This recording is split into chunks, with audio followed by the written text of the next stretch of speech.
Truck On. Jason et Jean-Michel. Deux passionnés de truck. Ils ont une opinion sur tout. Ils aiment faire connaître l'envers de l'industrie. L'un, c'est la mécanique. L'autre, c'est le service à la clientèle. Truck On. Truck On. Aïe, aïe, aïe, aïe, aïe. Dis des affaires avant qu'on rentre en nombre, les amis. Oh! Sérieux, là. Sérieux? On prend du sérieux. OK. Commence ça fort. Salut tout le monde. Bienvenue à Truck On, le podcast. Édition 61. Salut Jean-Michel Bouliette. Salut Jason. Ça fait longtemps, hein? Ben, on l'a dit dans le dernier podcast. Exact. Hein? Écoute, on y va selon nos disponibilités, selon comment que ça avance. Ça va se replacer. C'est juste que on a beaucoup de travail, main-d'œuvre qui bat de la patte de temps en temps. Puis c'est normal, c'est un peu de même, c'est le même partout, là. Fait que, comme on a dit le dernier coup, on met les priorités aux bonnes places.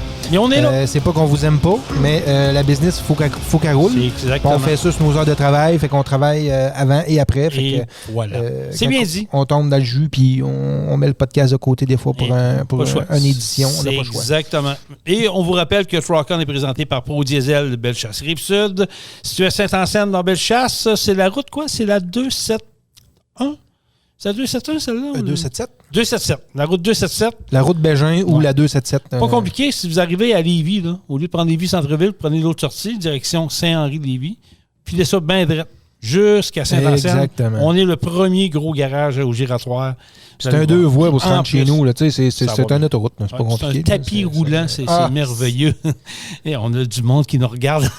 on a des auditeurs. Oui, c'est le fun.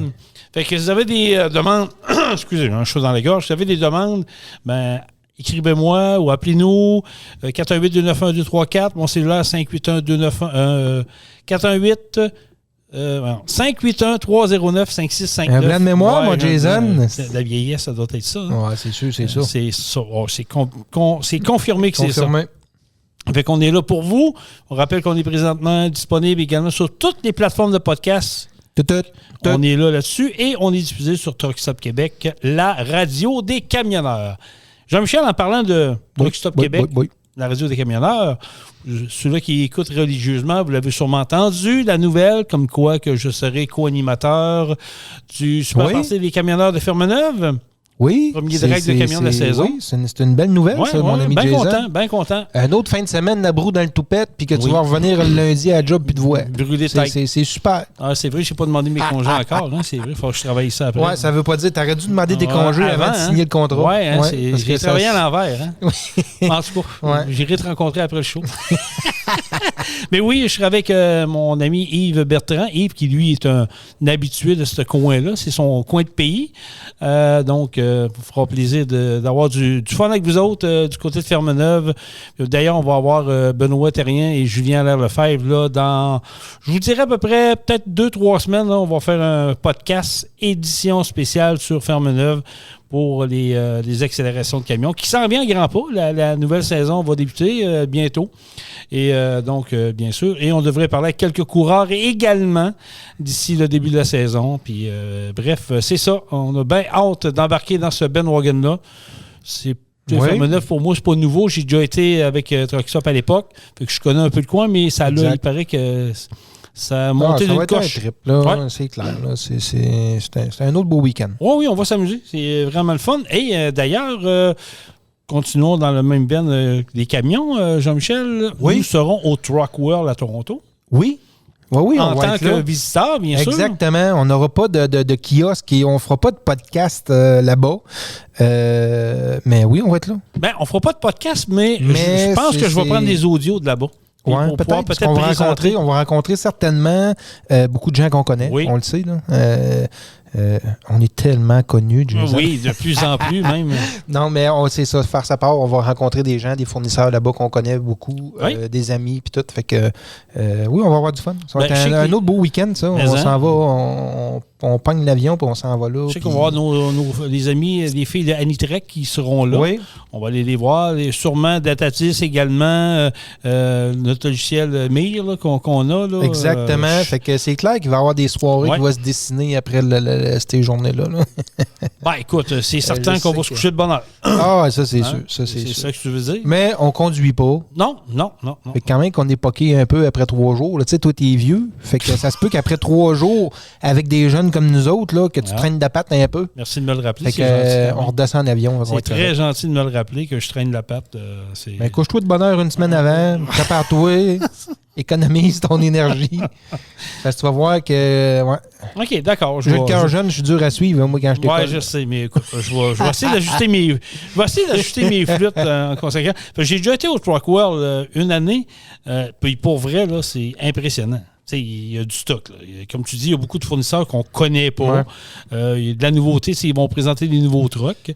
C'est ça qui est le fun. Tu fais des belles rencontres. Tu causes. Des fois, tu peux passer quasiment 1 heure à un kiosque là, à jaser avec du monde, à croiser des gens qu'on connaît, des clients qu'on connaît, parce que c'est sûr qu'ils vont en avoir. C'est clair. Bon, ça va là 2-3 jours. On va avoir du temps. On va avoir le temps aussi d'aller virailler à Toronto un petit peu si on veut. Fait que c'est ça. Je sais pas s'il y a un match des Blue Jays durant ce temps-là. On pourrait tout checker ça. Ce serait pas pire. On pourrait tout checker ça. Voir ça. Une game des Blue Jays au Skydome. On va se trouver un bon steakhouse, puis on va... Bon, ça y est, là, tu me donnes faim, là, on vend de gargouille. C'est chiant, ça. Fait que c'est ça. Fait que si vous nous écoutez, puis vous allez y aller, vous aussi, au Truck World, faites-nous donc signe. On pourra peut-être se voir quelque part, histoire de prendre des photos, un peu d'audio, mais c'est sûr qu'on... Le but, moi, j'aimerais ça prendre quelques audios des gens qu'on connaît ou des gens qu'on ne connaît pas, puis pour vous les présenter dans notre podcast. On pourrait faire un podcast édition Truck World, pourquoi pas.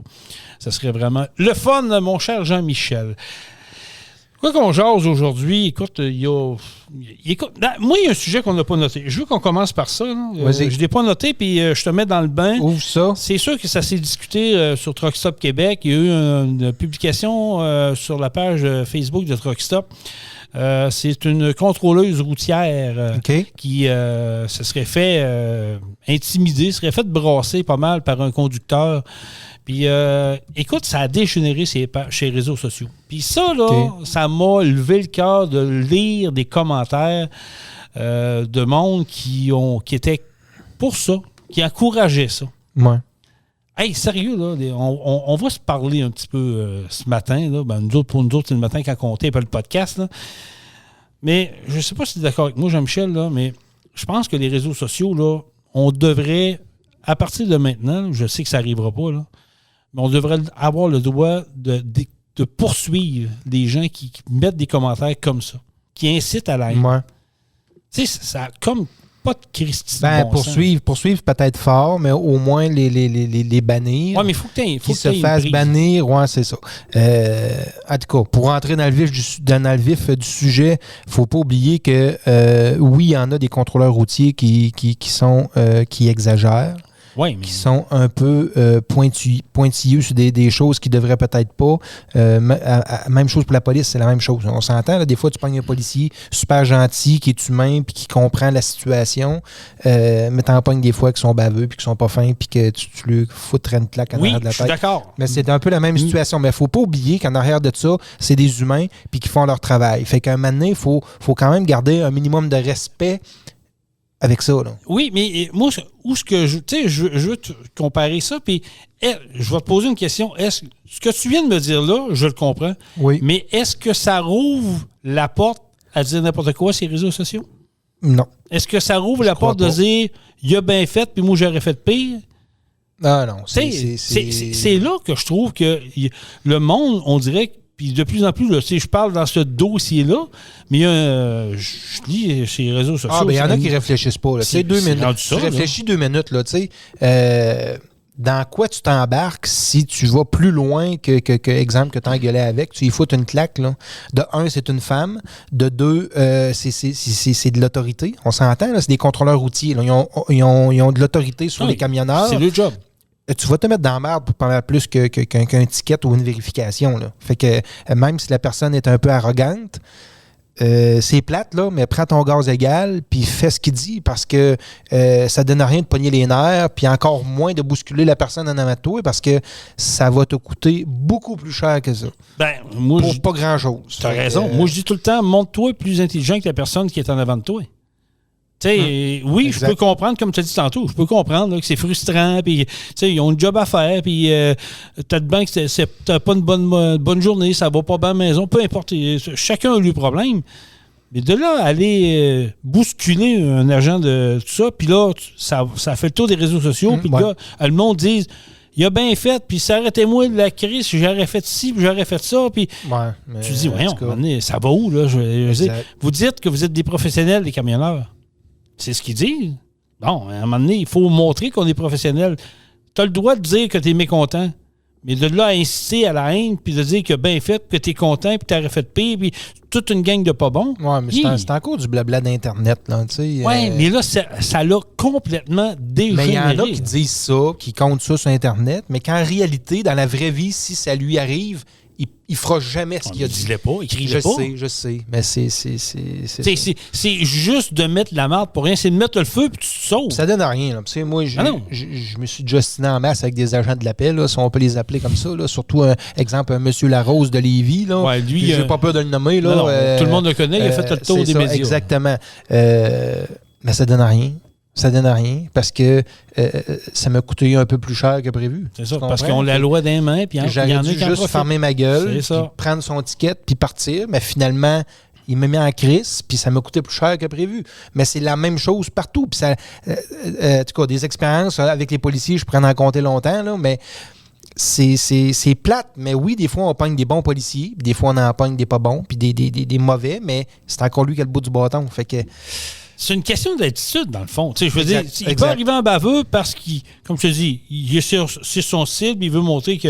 C'est comme des agents de sécurité, des fois. Tu pognes un agent de sécurité, écoute, man, t'es un agent de sécurité d'un festival ou d'une porte de centre d'achat, mais il y a une badge. Il est content, il est heureux. Ouais. Lui, pour lui, là, je suis... une histoire. Ouais, garde ça sur ma contrat. J'aime ça. Comment tu iras l'investiguer? Oui, c'est un agent de sécurité. Ferme ta gueule, puis passe direct, écarte-le pas. Ça donne rien. Comprends-tu? Ça m'a fait. Mais vas-y, ton histoire, ça m'intéresse. En tout cas, c'est une petite anecdote rapide. J'aime ça, moi, j'adore ça. Tu me parles d'agent de sécurité dans des festivals. Quand j'étais plus jeune, j'aimais ça, les festivals. Ben oui. J'aimais ça fêter. Tout le monde aimait ça. J'aimais ça fêter. Puis on aimait ça, des fois, s'astiner un peu avec les agents de sécurité pour s'amuser. Mais il y a un soir, je nommerai pas le festival, mais on s'est amusé avec les agents de sécurité dans le sens qu'on faisait péter des pétards à mèche dans les poubelles. Il y a une petite puis on les faisait déplacer. Puis c'était vraiment drôle. Parce qu'on t'étais jeune. On parlait même... Oui, on peut dire ça. On parlait même avec les agents de sécurité. Puis on disait, je comprends pas, ça a pété là-bas. Puis on faisait semblant qu'on cherchait un peu avec eux autres. Mais on les a niaisés toute la soirée. Toute la soirée. Là, ça a pété là-bas, là, ça se parlait aux radios, puis ils se déplaçaient tout, exemple, vers l'est du terrain. On faisait péter ça à l'autre bord, puis là, ça sort. On s'est amusé avec eux autres toute la soirée. Fait que, ça, c'est correct. Ils n'avaient pas bavé. Eux autres, ils ont été dans le jus toute la soirée pour trouver c'est qui faisait péter des pétards partout sur le terrain, un peu partout. Puis finalement, c'était nous autres. On lui a dit à la fin qu'on est parti. Quand on a quitté le terrain. Non! On les a dit à la fin, hey les gars, finalement, c'était nous autres qui faisaient péter des pétards. On vous a niaisé toute la veillée. Qu'est-ce qu'on dit? Il était en tabarnak. Mais nous autres, on a eu du fun de la veille. Ouais, écoute, je veux dire, c'est pas méchant. Non, c'est correct. Mais il se passe rien. C'est ça. Il se passe rien. Ils faisaient les piquettes. Dans le fond, ils ont travaillé. Ah, là, ils ont travaillé, mais ils ont eu du fun à la crève. Ils ont mérité le salaire. En tout cas, nous autres, on a eu du fun. Eux autres, ils ont peut-être pas eu de fun, mais ils ont mérité le salaire. Ah oui. Mais je reviens à notre sujet de départ. Je veux dire, c'est un agent de sécurité, que ce soit un agent de la paix, que ce soit un policier, que ce soit un gars des petits bonhommes verts, comme on les appelle, là, peu importe. Ça ne donne rien. Va pas te frotter à ça pour rien. Assume. Prends ton gaz égal. Si il y a matière à contestation et tu n'es pas d'accord, tu peux le faire. Puis là, je sais, ça s'est discuté, ça va te contester. Puis là, le monde dit, penses-tu que je vais perdre une journée de travail pour aller contester? Il y a des façons de faire. Tu peux contester des fois, ça ne se rend pas à la contestation finale, ça se rend pas, ça m'est arrivé dernièrement, l'année passée. J'ai contesté mon ticket. Finalement, il y a eu une erreur bureaucratique et je ne sais pas ce qui s'est passé avec la paperasse. Puis finalement, ils ont annulé mon ticket puis je ne me suis même pas rendu là-bas. Fait que ça peut arriver, ça, ces affaires-là. Mais par expérience, j'ai déjà sauvé beaucoup de tickets. OK? C'est bizarre, ça. Je suis moins pire qu'avant, là, OK? Mais, tu vieillis? Oui, je vieillis, je m'assagis. D'étiquette, là, j'ai eu ma dose, là, on s'entend, là, pas pour... souvent, c'était un peu de vitesse, là, je suis tout le temps un peu en haut de la limite. Mais c'est un gars pressé dans la vie. Ceinture, vitesse, c'est tout le temps des affaires de même. Mais d'étiquette, là, j'en ai sauvé, je pense, plus que tout le monde autour de moi, toutes combinées ensemble. OK.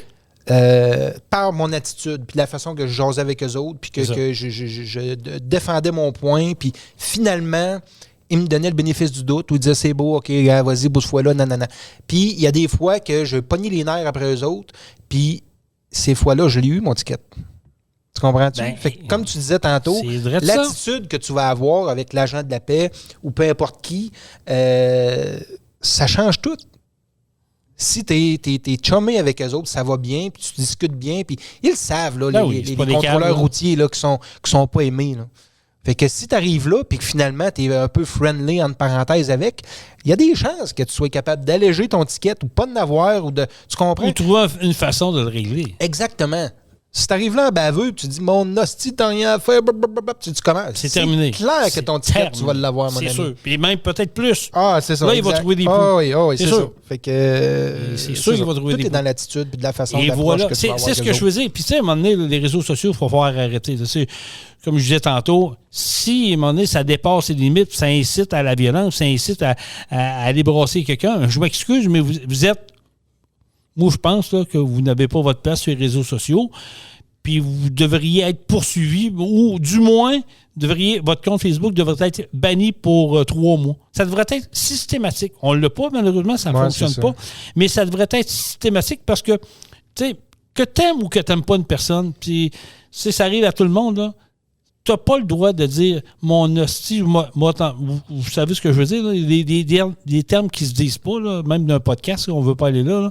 Mais il y en a qui se permettent bien des choses sur les réseaux sociaux. À un moment donné, il faut prendre son gaz égal. Là.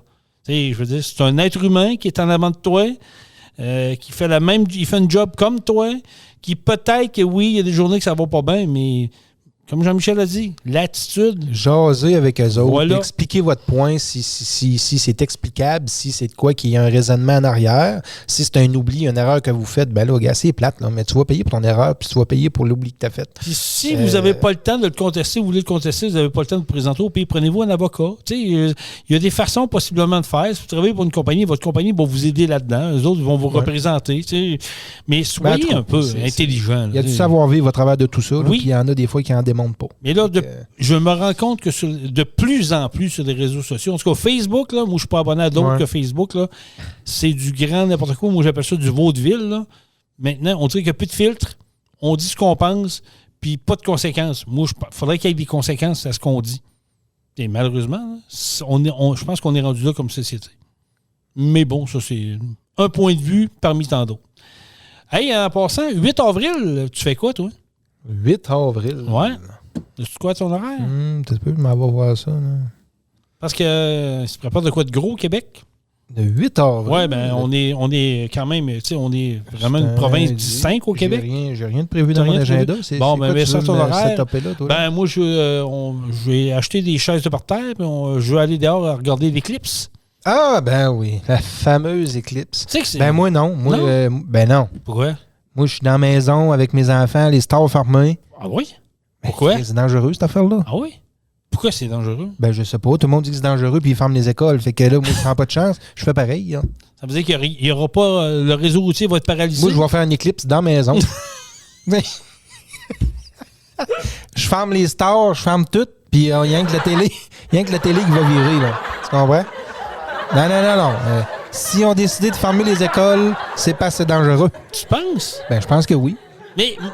Il me semble que moi, de mémoire, écoute, je vais avoir 52 ans, oui, je sais, je suis vieux, mais il me semble que je me souviens vaguement, j'étais au primaire, puis on avait vécu ça à l'école, un éclipse. Ben, écoute, là, moi, je l'ai vécu au primaire. Toi aussi? Puis j'ai 10 ans de moins que toi. Fait que probablement que toi, t'étais au secondaire, là, Jason. Non, j'étais au primaire. Moi aussi, je l'ai vécu au primaire.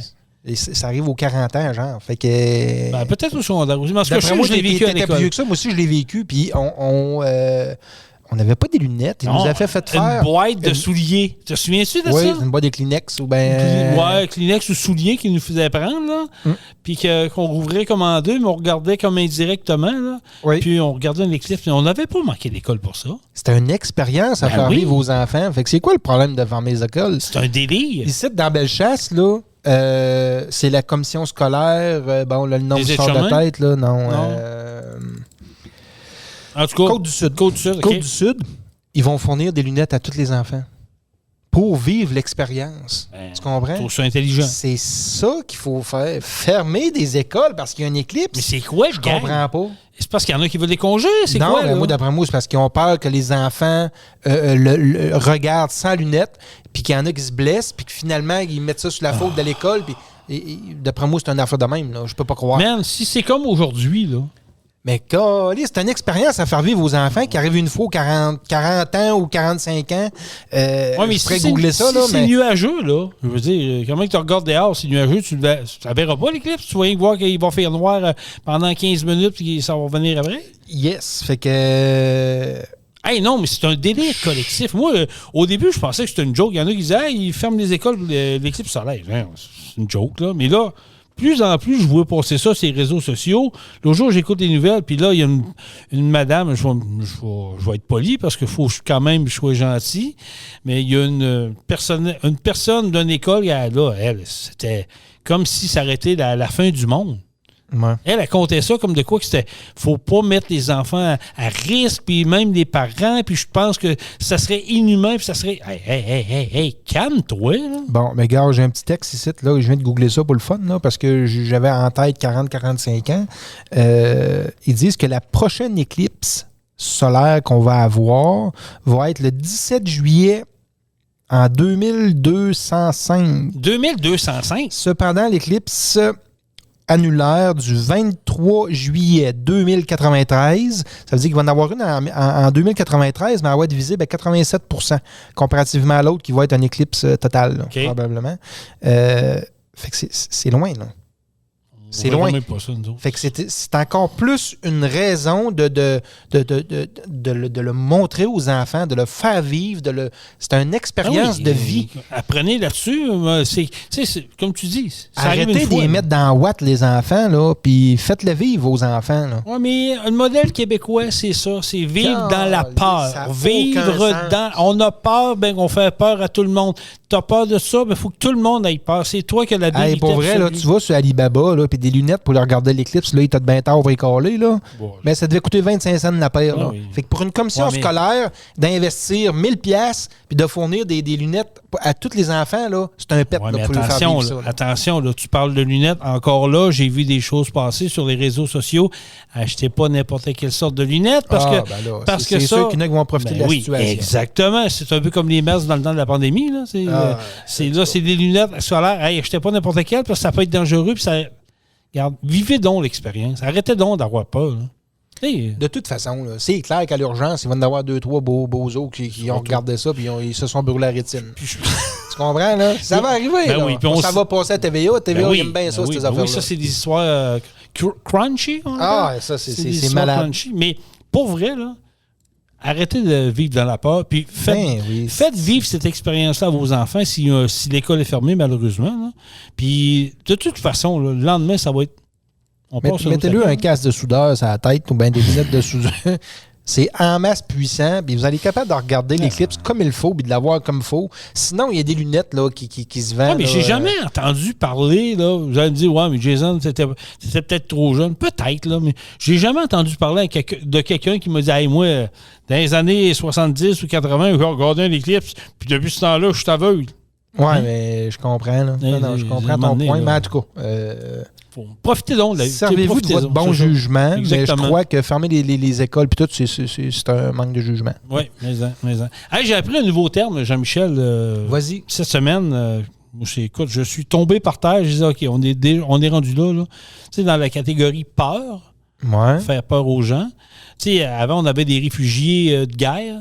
Quand il y avait la guerre, on avait des réfugiés de guerre, on avait des réfugiés clandestins là, qui arrivaient d'un autre pays pour débarquer ici. Mais là, j'ai entendu un nouveau terme cette semaine par notre fameux maire de Québec, comment il s'appelle? Bruno Marchand. Bruno Marchand. Et il a parlé, lui aussi, il est dans la peur peurologue, puis c'est un gars qui est axé sur l'environnement beaucoup. Ah, mais lui, j'ai hâte qu'il débarque. Ouais, mais c'est quoi, là? Là, il dit qu'à Québec, il se prépare à avoir des réfugiés climatiques. Des réfugiés climatiques. Des réfugiés climatiques. Mais pourquoi? Je comprends pas. Moi non plus, j'ai pas compris. Là, j'ai dit quoi? Des réfugiés climatiques? Il dit que c'est ça. Là, parce que la Terre se réchauffe. Oui, faire une recherche. Oui, c'est sûr que tu vas trouver un article rattaché à ça, là, mais c'est dans le cadre, encore une fois, de l'environnement, sauvons la planète. Ça, j'avais compris, là, mais ils disent qu'ailleurs, le monde, à cause des changements climatiques, cherche des endroits où il fait bon vivre. Alors, au Québec, il se prépare à accueillir des réfugiés climatiques, puis lui souhaite que ça soit juste temporaire. Fait que voici ce que ça a fait dans ma tête quand j'ai entendu le mot réfugié climatique. C'est à peu près ça que ça a donné dans ma tête. J'ai dit, voyons. Tu sais, quand tu veux faire peur, quand tu veux dire. Vois-tu un peu? Oui, puis un peu. Là, je suis en train de lire des chiffres parce qu'il y a des chiffres reliés à ça. Oui? J'aime les chiffres. Oui, il y a des chiffres reliés à ça. Puis je t'aide un peu, là. Je me tiens comme il faut pour pas tomber en bas de ma chaise. Je te vois les yeux, là. T'as de l'air sceptique. T'as de l'air d'un climato-sceptique. T'en fais le matin. Non, mais ça dit quoi? Vite de même, là. Bon, les réfugiés climatiques, comme tu l'as si bien dit. Attends un peu. Faut quand même trouver de quoi, là, Vas-y, continue. Je vais essayer de te suivre là-dessus, là. Il y a des choses que je comprends là-dedans, là, OK? Là? Ils disent que selon... si on regarde... le Haut Commissariat des Nations Unies pour les réfugiés. Depuis 2008, en moyenne, 21,5 millions de personnes ont été déplacées chaque année à cause des catastrophes naturelles. Okay. Bon, on peut appeler ça des réfugiés climatiques. OK. Excusez. On peut appeler ça des réfugiés climatiques parce qu'ils sont obligés de changer de place à cause de ça. Sauf que le chiffre de la Banque mondiale prévoit 260 millions de déplacements climatiques en 2030, jusqu'à 1,2 milliard en 2050. Je vais te mettre une musique de la compagnie. Sauf que ça, c'est des chiffres incroyables. Je n'en reviens même pas du nombre de gens qui vont être catégorisés réfugiés climatiques. Prends une voix un peu plus smooth. Vas-y. J'ai de la misère, je parle quand même vite en général. Je vais répéter la phrase que j'ai dit. Les chiffres de la Banque mondiale prévoient 260 millions de déplacés climatiques en 2030 et jusqu'à 1,2 milliard en 2050. Voyez-vous où nous sommes rendus? La Terre se meurt. C'est beaucoup de correct. Bon, ouais. C'est ça. Mais exact. Ce que je m'en allais pour dire, Jason, c'est que les réfugiés climatiques, on peut l'attribuer aux catastrophes naturelles. Oui, mais bon, il se passe, on sait qu'il est arrivé plusieurs dans les dernières années dans les autres pays. Ça, c'est comprenable. Mais la personne qui dit qu'elle vit bien entre une température de 10 à 20 degrés, puis que là, finalement, il y a beaucoup plus de moins en bas de 10 ou de plus de 20, fait qu'elle doit changer de pays ou changer de place. Considérée comme réfugié climatique? Ben oui, sauf que c'est pas encore reconnu par le gouvernement. Ça existe, ça s'en vient, il en parle, ça va finir par être reconnu. Je te le garantis. OK. Donc. Mais c'est spécial. Je pensais pas qu'il y avait autant de monde que ça. Mais je te pose une question, puis je connais pas la réponse, mais en 2019, nous, en Beauce, on a eu une inondation majeure. Ouais. Une inondation qui arrive une fois aux 100 ans. Là. On a dû accueillir des gens qui ont été évacués pour aller rester ailleurs le temps que l'inondation se termine. Est-ce que c'est compté comme des réfugiés climatiques, ça? Mais toi, t'es en Beauce, toi? Non, on est Beauce-Ron, là, c'est pas grave. OK. Non, mais pour faire sa part, c'est ce qu'ils disent, que c'est des gens qui sont déplacés dus à des perturbations climatiques. Ce n'est pas reconnu encore comme des réfugiés pour le gouvernement, mais on s'entend que là, ils ont une petite clique, là, comme un peu toutes les affaires un peu bizarres. Là. Ils ont une clique en arrière de ça, puis c'est clair qu'ils vont se battre pour être reconnus comme réfugiés, puis probablement aller chercher des sous, à place de s'adopter de s'adapter, de s'adapter. Nous autres, quand on a un hiver comme cet hiver, là, qui a fait moins 20, 2-3 jours, à peu près. Puis qu'une autre année, il fait super froid. Des années, il y a de la neige, des années, il n'y a pas de neige. On s'habitue à ça, puis on s'organise avec ça, puis on est capable de vivre. Là. Mais mettons, toi, tu pars de Saint-Anselme. Là, mais il y en a qui ne sont pas capables de s'acclimater à ça. Mais mettons, tu pars de Saint-Anselme. Ça, c'est un jeune... Jason, t'es en retard en plus. Elle était trop vite. On le recommence, vas-y-t'en. Mais il y a des gens qui ne sont pas capables de s'acclimater à ça. Tape. Ouais, là, on est fort, on est hot. Mais tu sais, maintenant, toi, tu pars de Saint-Anselme, puis il fait moins 20. Puis tu arrives à Québec, il fait moins 12. Tu dis à ta blonde, on couche shit à soir. Es-tu un réfugié climatique? Il y a des chances que j'y aille pas parce qu'il y a trop une grosse différence de température. OK. Tu vas rester à ton moins 20. Là, il y a 8 degrés quand même. 8 degrés de température, ça peut jouer sur bien des choses. Oui, mais si c'est plus chaud à Québec, puis tu couches là un soir, es-tu considéré comme un réfugié climatique? Je sais pas, moi, c'est quoi les barèmes? C'est-tu une journée, 2 jours, 3 jours? Je n'ai aucune idée, mais c'est clair que c'est des gens qui sont pas capables de s'adapter. Tu sais, il y a du monde qui part en Floride, là, qui prend notre bateau, puis qui s'en vient à Québec, puis il fait fret, là. Ouais. C'est-tu considéré comme des réfugiés climatiques, ça aussi? T'sais, je sais pas, là, mais c'est un terme que je connaissais pas, puis là, on invente beaucoup de termes pour l'environnement. On va s'en inventer un pour le prochain podcast. OK? On se met là-dessus? On va se trouver un terme pour l'environnement parce que je trouve que c'est rendu la nouvelle religion là, à puissance 1000. Là, ça n'a aucun Christi de bon sens, pour dire autre chose. Mais bon, OK. Un beau sujet que Jean-Michel va nous décortiquer de long et en large. Non, mais je décortiquerai pas tant, mais c'est juste que... Non, attends, je veux mettre la table. Attends un petit peu, là. C'est un sujet qu'on parle souvent ici, parce que, vous savez, Jean-Michel et moi, on n'est pas contre la vertu de la nouvelle technologie, mais on aime les choses qui soient faites des règles de l'art, on aime que les choses soient faites correctement. Et avec le prochain sujet... on vous l'avait dit ici, c'était annoncé depuis longtemps que ça allait devenir un fiasco. Et plus ça avance dans le temps, plus que ça devient un fiasco. Puis plus que ça avance dans le temps, plus qu'on voit qu'il y avait des amis qui ont eu des passe-droits pour arriver. On parle bien sûr de l'usine de Nordvolt. Parle-nous du dernier récit de cette saga. Comme tu as bien dit, Jason, ça fait une couple de fois qu'on en parle. Puis c'est un dossier que je suis pas tant de proche, mais je les ai ouverts là-dessus. Je les ai ouverts là-dessus parce que ça m'intéresse un peu. Puis c'est notre argent que ça va là en réalité. Je veux suivre ça. Et puis, l'article que j'ai vu, c'est que Nordvolt a débroussaillé un marais de 1000 mètres carrés qui devait être entièrement conservé. Ça veut dire que là, ils ont débroussaillé puis ils ont coupé des arbres qu'ils ne devaient pas. C'est quand même un bon placard. Là. C'est quand même un bon terrain. Ils ont le droit de faire ça? Ils n'ont pas le droit. Ils n'avaient pas le droit de le faire. Ils devaient garder ce marais-là en vie. Ils devaient tout garder ça intact. Mais ils l'ont fait. Puis ils l'ont fait pareil. Là, le gouvernement se penche là-dessus. C'est normal. Là. Ils ne peuvent pas tout laisser passer. Ils en ont déjà laissé passer pas mal avec eux autres.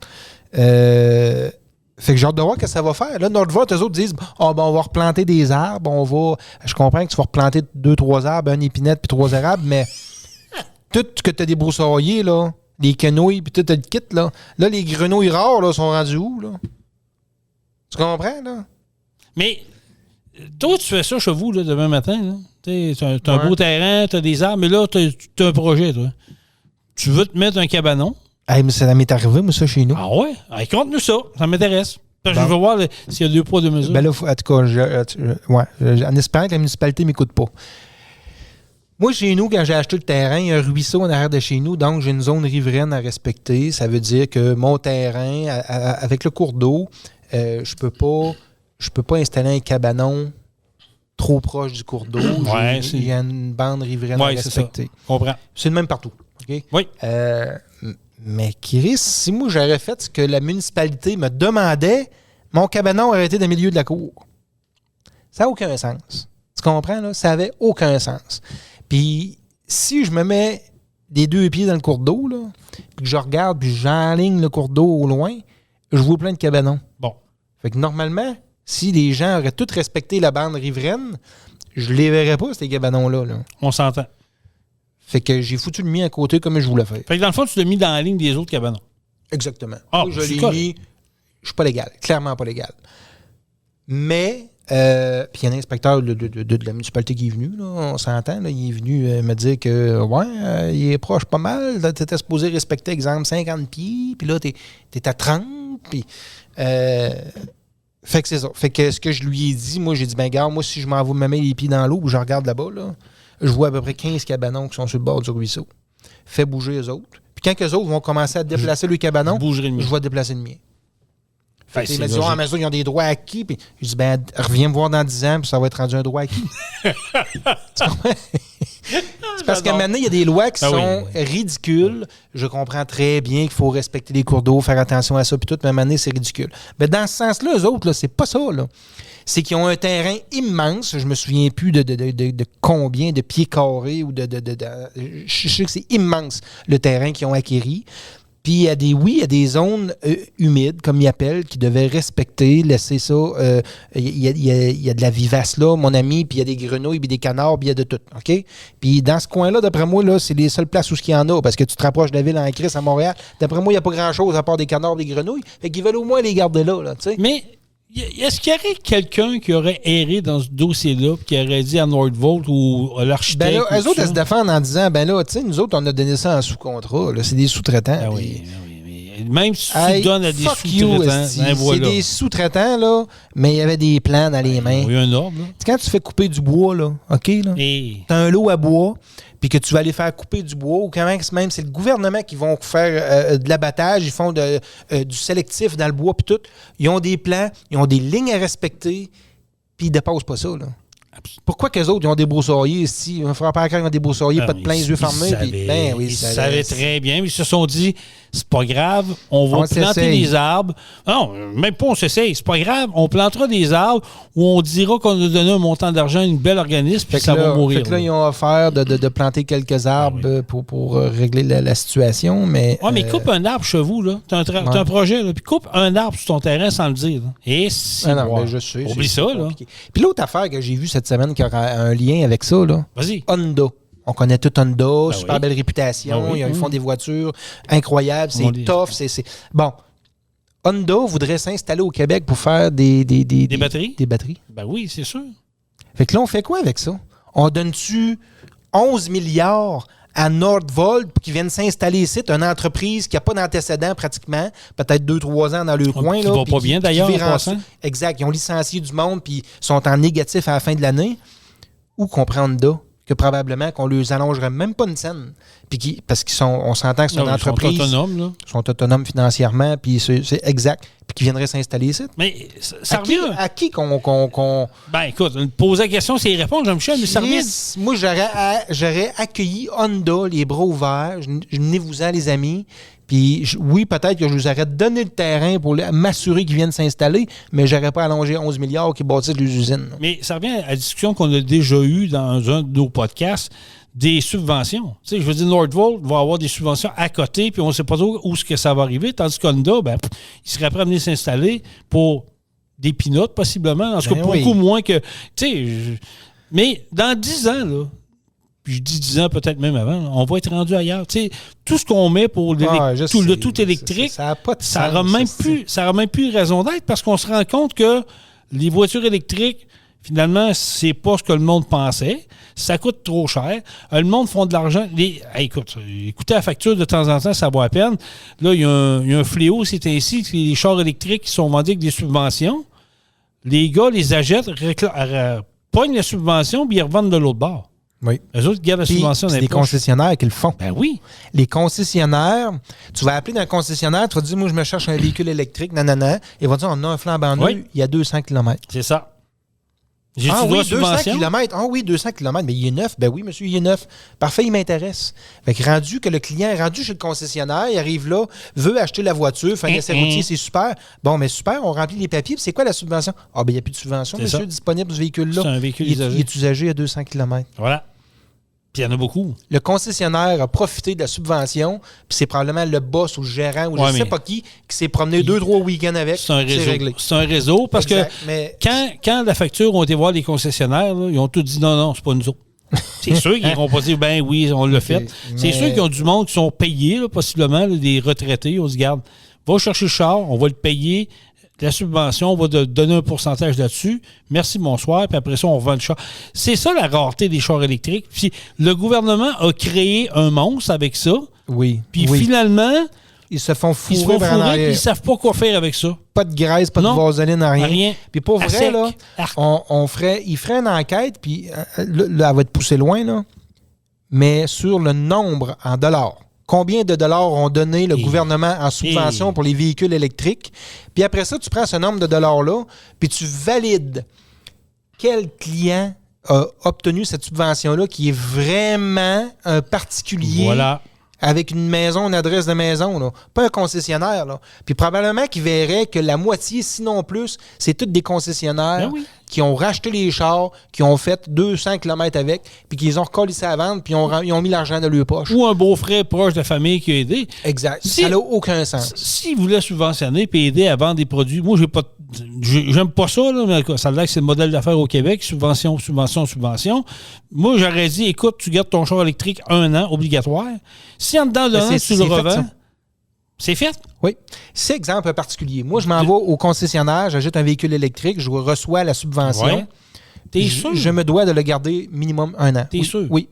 Garanti. Je connais quelqu'un proche, qui fait un peu ce genre de transaction-là. Chaque année, il change de véhicule électrique. Fait qu'on s'entend que s'il cumule les subventions pendant 5 ans, 5 véhicules, le 5e, il devient pratiquement gratis. OK? Je connais quelqu'un qui a fait ça. Qui fait ça. Arrête, mais c'est pas un concessionnaire qui fait ça avec 30 chars. Le gars, il dit, moi, gars, je suis pas plus cave qu'un autre. Tu comprends? Mais ce qui me dérange, c'est pas le particulier tant qu'il le fait. C'est le concessionnaire avec le volume d'achat, le volume de subventions qu'il va aller chercher. Ça, c'est de la crosse à grande échelle pour de vrai. Là. C'est de la crosse. Puis on s'entend-tu que tes concessionnaires, en sachant ça, montent tes prix volontairement? Combien de concessionnaires au Canada ont profité de cette subvention-là pendant genre 10 ans? Un char et une barge? Tu comprends, là? C'est ça. Ça, par exemple, le gouvernement devrait s'attaquer à ça puis regarder plus ça. Qu'est-ce qui s'est passé? Pourquoi ce concessionnaire-là, là, d'1 an, là, il a réclamé 30 réclamations de chars électriques? Tu comprends? Maintenant, là, vérifiez vos données, puis garantis que vous allez tomber sous des... Oui, mais c'est ça. On subventionne au Québec à coups de millions, puis on se pose pas de questions. On subventionne des artistes qui sont rendus à 12 albums de fête, mais ils ont encore des subventions. Puis c'est pas grave, la vie est belle. On subventionne des grosses compagnies à coups de milliards qui auraient moyen de s'autosuffiser. Non, on le donne l'argent pareil. On nous siphonne de tout bord. On en a plein d'argent. On n'a pas d'argent. On est plein. Si ça sort par les oreilles de tour d'eau. Tu comprends? On n'a pas d'argent. Chris, on est... Écoute, là, ça va m'emmener au prochain point. Là. On est tellement mauvais au Québec que là, qu'est-ce qu'on va faire? Là, on est tanné de la CAQ. Avec raison. Mais là, le monde à Québec, je vais parler pour la région de Québec, là, on va emmener le PQ parce que la nouvelle saveur du mois, c'est PSPP. Fait que là, c'est la nouvelle saveur. Là, on veut voter le Parti québécois. Allô? Ça va-tu la terre? Ça va-tu la tête un peu, les amis? Voyons, le PQ. Le PQ qui n'a jamais évolué dans le temps. Le PQ qui sort aujourd'hui, au moment qu'on enregistre le podcast, 29 mars 2024, qui dit qu'il y a des problèmes linguistiques dans les chambres d'hockey des joueurs de la Ligue junior majeure du Québec. Hey, hein, c'est grosse priorité, les amis. Hein? C'est incroyable. On tourne toujours dans la même marde au Québec. On est toujours... On n'est pas capable. Ouais, mais il faut que ça arrête, là. Le PQ, Québec solidaire, le maire Marchand, même le maire Le Houlier qui risque, il va dire troisième lien, finalement, on va s'allier avec le PQ. Hey, ça va-tu la tête? C'est toute une gang de pareils. Arrêtez, moi, là. Il ne faut pas voter PQ au Québec, là.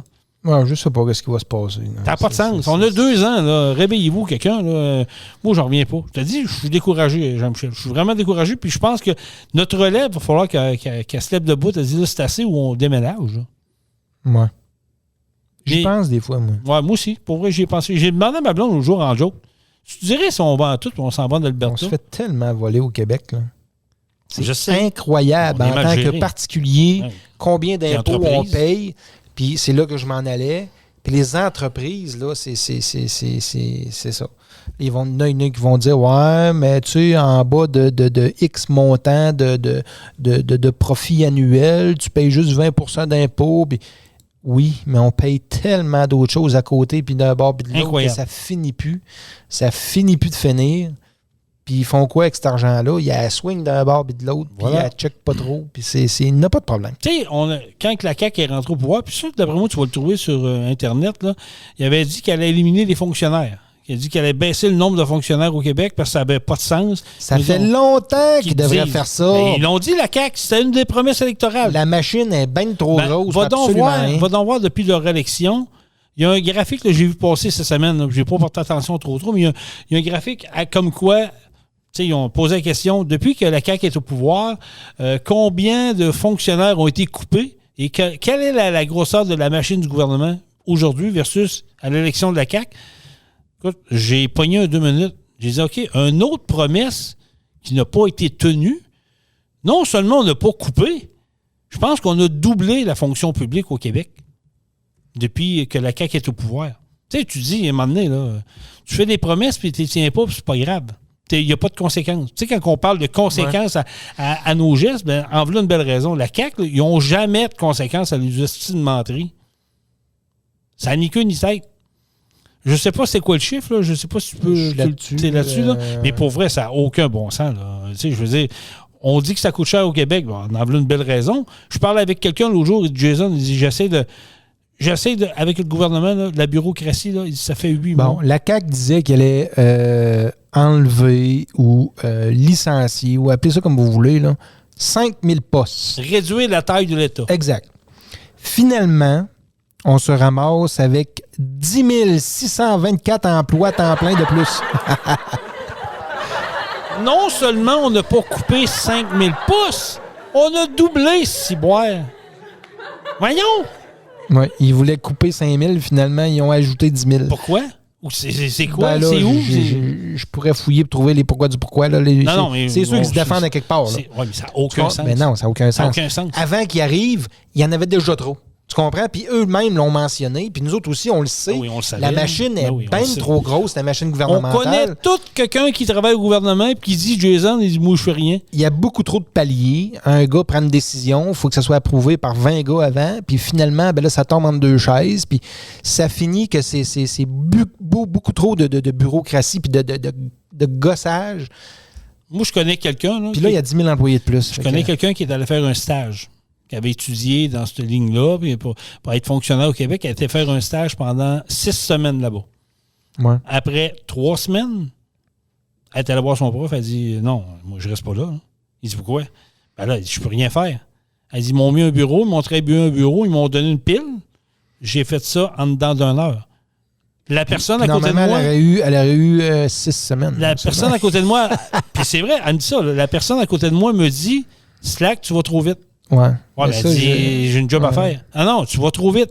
Tu vas nous faire mal. Prends ton temps. Exact. Et je fais quoi? Elle va se faire breaker par le syndicat. Elle dit, je fais quoi, là? Moi, j'ai fini. Elle dit, rouvre ton ordinateur et trouve-toi de quoi faire. T'es un fonctionnaire, c'est boire. Mais ça m'est arrivé, moi, et non, pas dans la fonction publique, là, mais je suis allé travailler dans l'Ouest, dans un autre vie. Oui, je me souviens, vous l'avez compté ici. Je travaillais trop vite. C'est pas compliqué, là. Les gens là-bas, les autres employés, les gars qui travaillaient avec moi, me le disaient. Ralentis, tu vas trop vite, nanana. Puis moi, j'ai comme pas embarqué là-dedans. Ben non, j'avais mon beat, puis c'est tout. Là, moi, je suis comme ça. Puis finalement, le foreman sur le plancher, chaque fin de chiffre, mettait du temps sur mes jobs. Ça veut dire que lui, il disait, bon, ben moi, aujourd'hui, j'ai travaillé 4 heures avec Jean-Michel. Fait qu'à la place de moi, que ça allait pris ma job 4 heures, ça en prenait 8 parce que l'autre, il m'avait aidé. Mais en réalité, c'était pas ça pendant tout. Misère. Mais, ça n'a pas de sens. Ben sinon, les boss auraient dit, mais pourquoi le jeune qui vient d'arriver, là, il nous fait ces jobs-là en 4 heures, puis vous autres, vous en prenez tout 8.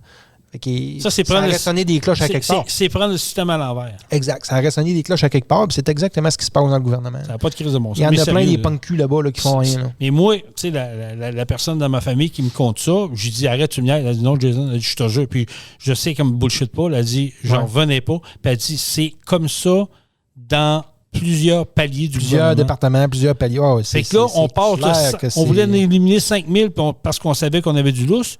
Non seulement on ne l'a pas éliminé, on en rajoute 10 000. Ouais.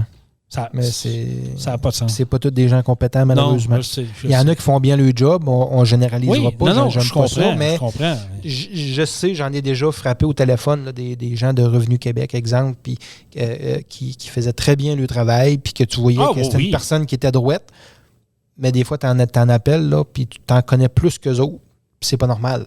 Parce que tu es supposé les appeler pour des problématiques, exemple, puis ils sont même pas au courant de leur papier, leur formulaire à eux autres mêmes. Fait que c'est ça. C'est arrivé. C'est du n'importe quoi. Pour vrai, là, c'est du grand n'importe quoi. Puis, tu sais, partir une business ici, aujourd'hui, en 2024, au Québec, attelez-vous, là. Attelez-vous parce que c'est une bureaucratie à n'en plus finir. C'est incroyable. Tu vas ailleurs, dans une autre province, en dedans d'une semaine, tout est réglé. Ici, ça peut prendre des mois et des mois et des mois. Même peut-être 1 an et plus. Ailleurs, dans une autre province, une semaine, tu as tous tes papiers, tout est réglé. Merci, tu as ton permis. Et ça n'a aucun bon sens. Vive le Québec. Et voilà, ça sera le mot de la fin. Vive le Québec. Hey, joyeuse Pâques, tout le monde. Joyeuse Pâques. On va tomber dans du quoi de positif. Oui, parce que là, ça fait 15 d'ailleurs, qu'on mais c'est pas grave, fait du bien. Tu sais pourquoi ils ont appelé ça Pâques, d'ailleurs? Hein?